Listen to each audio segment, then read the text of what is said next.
Hey, salut les crypto lovers, c'est Weltemer et bienvenue pour l'édition du 10 du 4 2021 du petit journal du crypto. Alors aujourd'hui, nous avons un market cap global qui reprend 2,32%. Nous sommes à 2034 milliards de dollars. On a le Bitcoin qui est repassé au-dessus des 60 000 dollars. Pour le moment, il est à 59 859,95 dollars. Il gagne quand même 2,74%.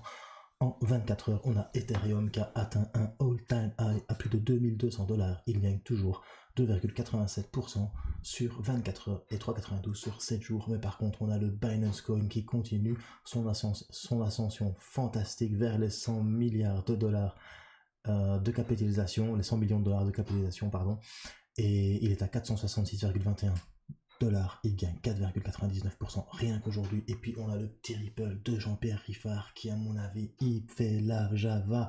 Le Jean-Pierre Riffard, son petit Ripple a fait 21,56% et 105,33% en 7 jours. Ça fait combien de temps que Weltemer il te parle du Ripple? Combien de temps je te dis que Ripple, quand il va pumper au moins 2 semaines. Conclusion, si t'es rentré à ce moment-là, content pour toi. Maintenant, n'oublie pas, moi, je suis pas conseiller financier, je suis pas analyste technique, je te dis pas quoi faire. Si tu me suis, c'est à tes risques et périls. Puis on a le Tether en 5ème position et après on va chercher la petite Cardano, la petite Edawong de mon cœur qui est toujours au 1,20$. Après derrière ça il y a Polkadot qui est en train de faire des pieds et des mains pour essayer de la rattraper. Petite Edawong, mais il est seulement à presque 1 million de dollars, 100 millions de dollars, pardon. Et on a le Litecoin qui gagne 10,28% à 247,91 dollars. Il retourne en 8ème position devant Uniswap qui perd 0,63, devant Chainlink qui perd 0,43 et on a le Theta aussi qui est en train de prendre un petit peu l'eau. Il y a le Falcon qui prend 2,93, c'est plutôt pas mal. On va regarder maintenant le top gagneur du jour et à mon avis, Ripple is in the place, Ripple is in the place, Ripple 21,69% à 1,25 dollars. Il y a le Stellar Lumen to the Moon 11,88 et le Qcoin Token qui te fait un petit 12,91% derrière les fagots. Et derrière, on a le Bitcoin Gold qui te fait 178,04% en 7 jours et 12,35% en 24 heures. À mon avis, il y a des nouveaux entrants qui n'ont pas compris la différence entre Bitcoin et Bitcoin Gold, entre Shitcoin Gold et Bitcoin de vrai. Bitcoin. Enfin voilà, il y a quand même Matterman qui te fait un petit 9,57 et le VeChain quand même est passé à 14 centimes avec 8,16% et 51,43% en 7 jours. Voilà, si tu es nouveau et que tu viens de découvrir la chaîne, n'hésite pas à t'abonner et d'actionner la petite cloche de notification pour ne rater aucun petit journal du crypto. Je fais ça tous les jours. Alors tu peux aussi nous rejoindre sur Culture Crypto, Twitter et sur Culture Crypto, Facebook. Tu as le lien qui se trouve en description. Il y a aussi le lien du Discord et de mon compte Twitter spécial trading, Weltemer Trading. Allez, c'est parti, générique.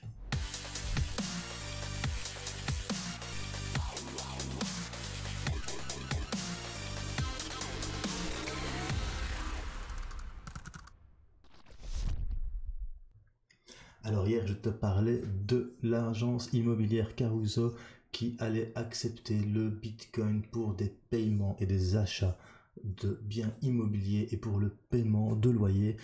Et on apprend aujourd'hui que, que Caruso va passer par Gemini. Gemini, c'est l'échange crypto-monnaie des frères Winklevoss. Tu sais, ceux qui ont inventé Facebook et qui se sont fait gratter par Mark Zuckerberg et qui ont investi du coup de l'argent dans le Bitcoin et que grâce à ça, ce sont les premiers milliardaires Bitcoin de la planète. Après ça, on apprend que le cofondateur de IOTA révèle la date de sortie du cordicide. Et qu'est-ce que le cordicide? C'est, comme son nom l'indique, le meurtre du coordinateur. Pourquoi? Qu'est-ce que le coordinateur? Le coordinateur sur la blockchain IOTA, enfin sur le Tangle enchevêtrement et non blockchain, parce que IOTA c'est un Tangle et non une blockchain pour ceux qui ne le savent pas.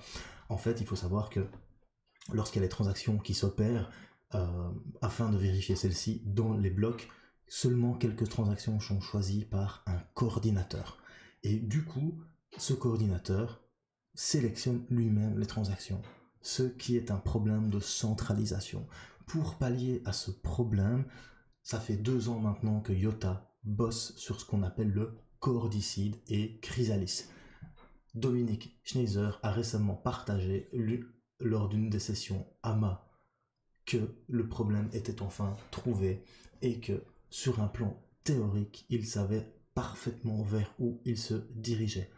Par contre, afin que IOTA soit entièrement décentralisé, il pense que le plus grand risque va être dans la mise en œuvre de cette décentralisation. Mais voilà, cela ne dépend pas que de lui, mais ça dépend surtout de la qualité du réseau test qui sera assez primordial pour le 2.0 de IOTA. Voilà, après ça, on apprend que Grayscale a décidé de racheter pour 1 milliard de dollars, t'entends bien, 1 milliard de dollars de Bitcoin en 24 heures. C'est un petit peu comme si tu allais dans ta poche et que tu faisais « Oh tiens, 1000 millions, qu'est-ce que je vais faire avec ?»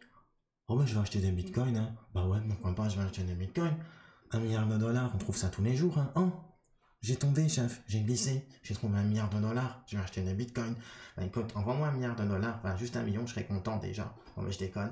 En tout cas voilà, Grayscale continue son achat massif de bitcoin et détient de plus en plus une grosse partie des bitcoins en circulation. Conclusion, la monnaie décentralisée devient de plus en plus centralisée chez une société financière qui, à la base, était combattue par le créateur du bitcoin. C'est pas un petit peu dichotomique tout ça? T'as pas l'impression de te retrouver dans un monde de psychopathes?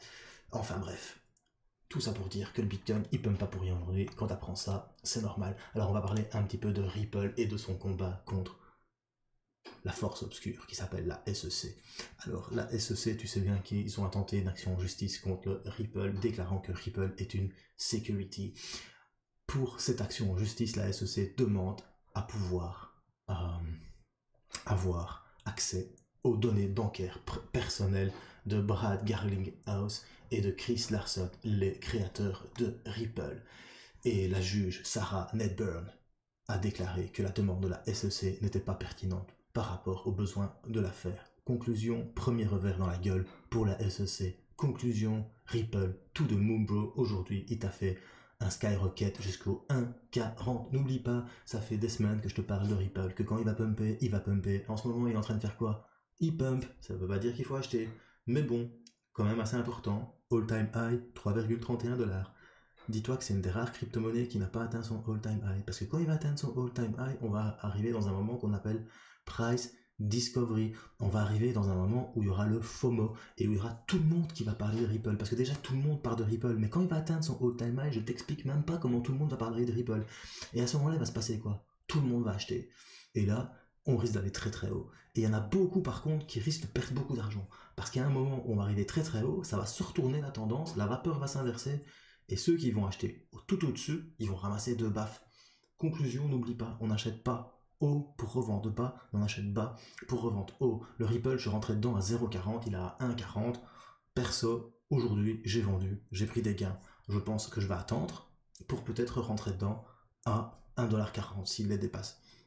Mais voilà, faites très attention avec le Ripple, c'est une crypto très volatile, on verra ça lors de l'analyse technique juste après sur TradingView. Après, on part aussi sur Ethereum qui a atteint son nouveau record absolu qui est de 2200 $.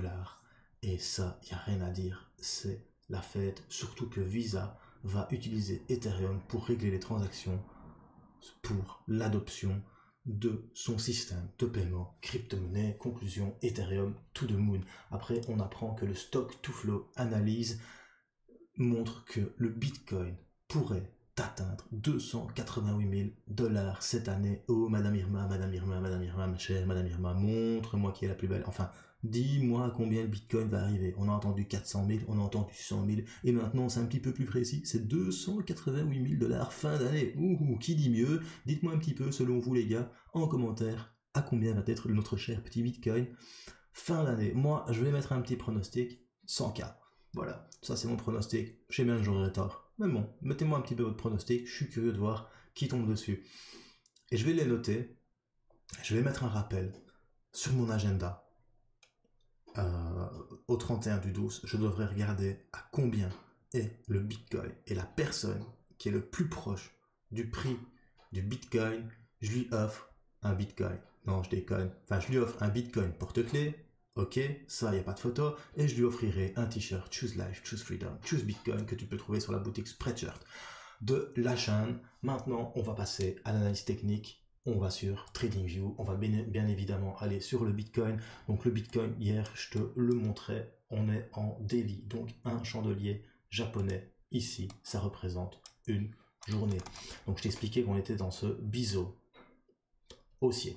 Et que dans ce biseau haussier sur du H4, hop, donc on divise les chandeliers daily en chandeliers H4, on était dans ce triangle en pointillé. Et que ça serait plutôt sympa si le Bitcoin venait toucher ici cette résistance, pardon, elle est là la résistance, voilà, venir casser la résistance pour revenir chercher les précédents plus hauts qui se trouvaient être 60 256 $ et 61 000 quelques dollars. Hop, je vais dire ça exactement.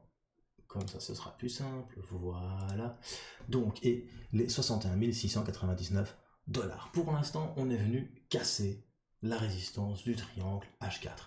Hein, donc, on a fait le rebond sur la moyenne mobile 200. On a repris la moyenne mobile 100. On a cassé la moyenne mobile 50. On est venu faire un pullback dessus. Ça a bien rebondi. On est venu casser la résistance. Ici, maintenant, on est en train de faire un pullback sur cette résistance. Donc on vient rebondir sur cette résistance. Alors quid? Est-ce que la résistance va tenir?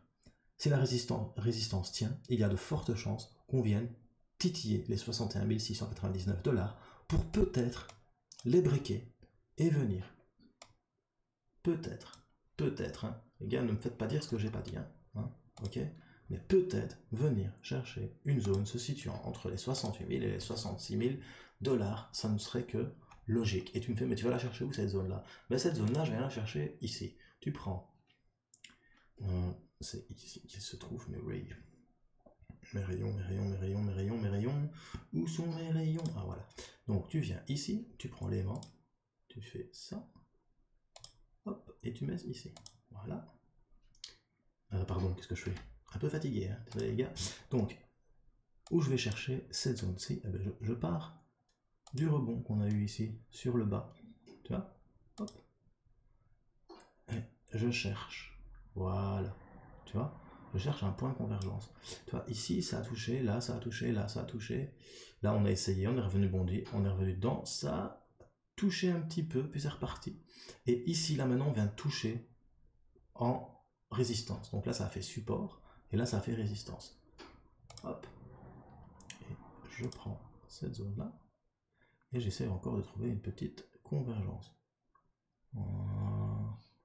Non. Ce que j'ai fait tout à l'heure, c'est que j'ai pris le dernier plus haut. Voilà, j'ai fait ça comme ça. Et voilà, on tombe plus ou moins à quelque chose comme ça. Encore une fois, c'est pas dit que ça va le faire, hein, mais je pense qu'il y a une possibilité de chance qu'on réintègre ce biseau haussier et qu'on vienne rechercher ici entre les 67 et les 68 000 $. Ça, ce n'est que mon analyse technique. Ça ne veut pas dire que ça va arriver, s'il vous plaît. Allez, après le Bitcoin, on va quand même regarder quelque chose. Ça me fait plaisir de le regarder avec vous.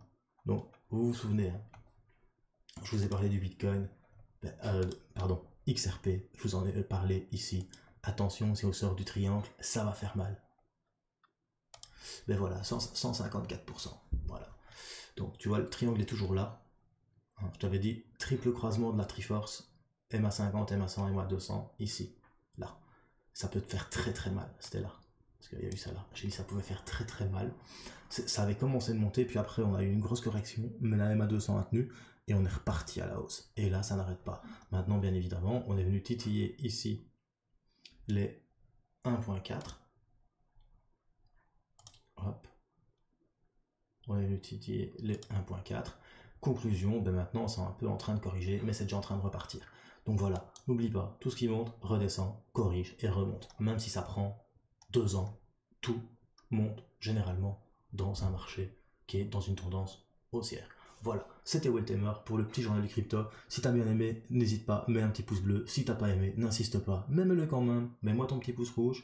Merci à tous les scammers qui mettent des commentaires avec des numéros WhatsApp. Au final, je t'efface tous tes commentaires où tu fais viens, envoie-moi un bitcoin et je te renvoie 2 bitcoins. Les gars, faites attention, bien évidemment, jamais, au grand jamais, je vais vous demander de m'envoyer des bitcoins. Enfin, tu peux m'envoyer des bitcoins si tu veux, hein, y a pas de problème, je vais pas dire non, tu vois, mais je t'en renverrai pas 2, quoi, je les garde pour moi les bitcoins, forcément, si tu m'envoies des bitcoins, voilà, faut pas pousser. Donc voilà, les gars, faites attention aux scams, plus le marché va pumper, plus ça va scam dans tous les sens. Et surtout, bro, n'oublie pas, choose life, choose freedom, et choose bitcoin. Peace.